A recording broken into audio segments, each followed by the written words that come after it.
दरम्यान विकास लवांडेंवरील हल्ल्याचा रोहित पवारांनी सुद्धा निषेध केला। ट्विट करत त्यांनी निषेध नोंदवलेला आहे। ज्ञानोबा तुकोबांनाही मनोवादी वृत्तीनेच असंच छळलं होतं। गुंडांच्या हल्ल्याला आम्ही भीक घालणार नाही, सर्व गुंडांच्या सरकारनं तात्काळीनं मुसका आवळाव्यात, रोहित पवारांनी लवांडेंवरील हल्ल्याचा निषेध केलेला आहे। दरम्यान आमदार रोहित पवार आपल्या ट्विटमध्ये काय म्हणतायत पाहूयात। रोहित पवार असं म्हणतात की महाराष्ट्राच्या थोर वारकरी संप्रदायामध्ये घुसखोरी झाली आहे। या घुसखोरी केलेल्या कट्टरतावाद्यांविरोधात विकास लवांडे लढतायत।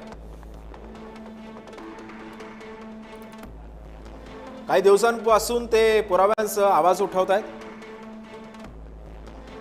त्याचाच राग मनात धरून आज विकास लवांडेंवरती हा हल्ला झाल्याचं समजतंय।